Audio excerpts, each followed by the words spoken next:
Assalamualaikum warahmatullahi wabarakatuh. Perkenalkan, saya Nur Khalifah Khaironi dari kelas KIM 2B. Di sini saya akan melakukan praktikum sel elektrolisis sederhana dari larutan garam. Tujuan saya melakukan praktikum ini yaitu 1. Untuk mengetahui proses elektrolisis dari larutan NaCl dan H2O. Yang kedua, untuk mengetahui zat apakah yang terbentuk sebagai hasil elektrolisis pada Anda. Yang ketiga yaitu untuk mengetahui ion apakah yang terbentuk pada katoda sebagai hasil elektrolisis. Selamat menyaksikan.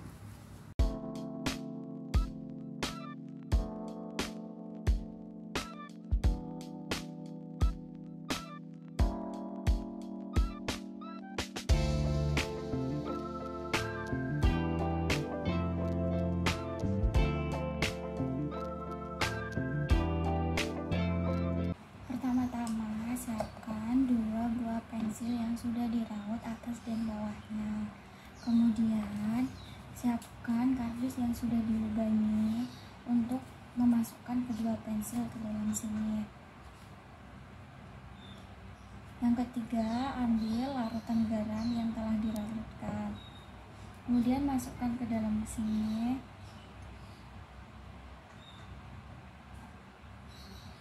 Selanjutnya, hubungkan dengan menggunakan penjepit buaya.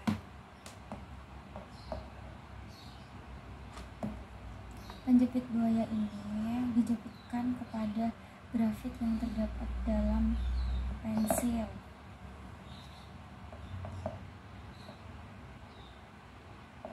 Setelah terhubung, hubungkan penjepit buaya ini dengan menggunakan baterai 9 volt.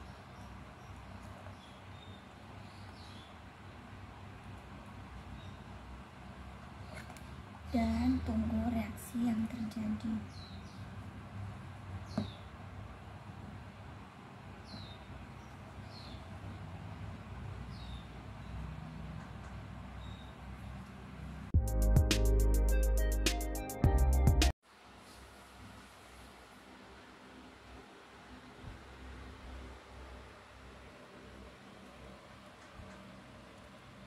Proses elektrolisis ini adalah suatu di mana arus listrik bisa menguraikan larutan elektrolit, yang artinya terjadi proses perubahan energi listrik menjadi energi kimia, yang biasa disebut reaksi redoks.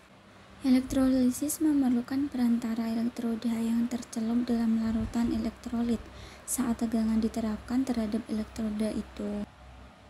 Pensil yang dihubungkan kabel berwarna merah bermuatan positif atau anoda, sedangkan yang berwarna biru bermuatan negatif sebagai katoda. Arus listrik yang kita gunakan saat ini berasal dari baterai, dan larutan elektrolitnya adalah larutan garam.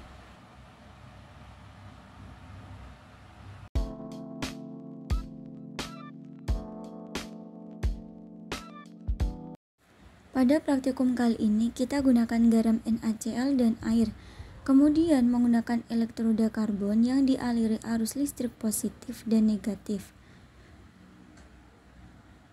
Kemudian di sini ada NaCl yang terdiri dari ion Na+ dan Cl-.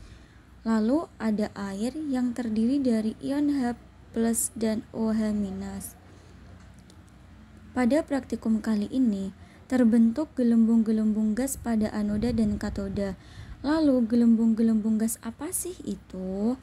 Pada anoda yang bermuatan positif, maka akan menarik ion-ion yang bermuatan negatif. Salah satunya ion Cl- yang kemudian akan memberikan elektronnya kepada anoda. Disinilah terjadi proses oksidasi dengan reaksi 2Cl- menjadi Cl2 plus 2 elektron.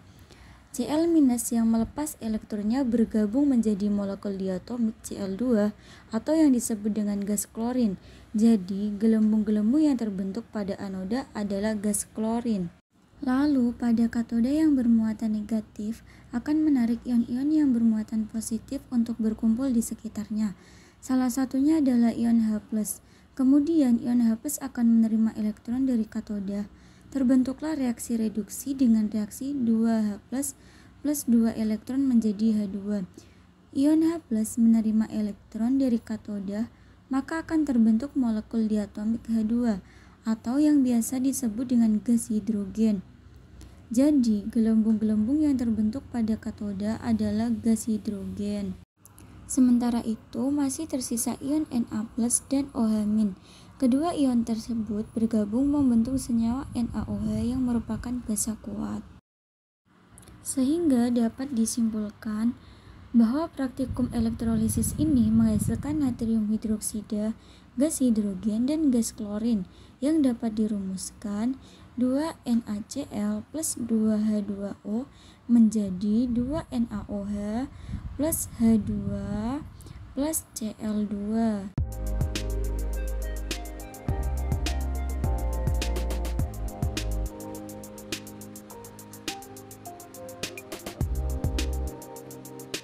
Sekian video praktikum dari saya, kurang lebihnya mohon maaf.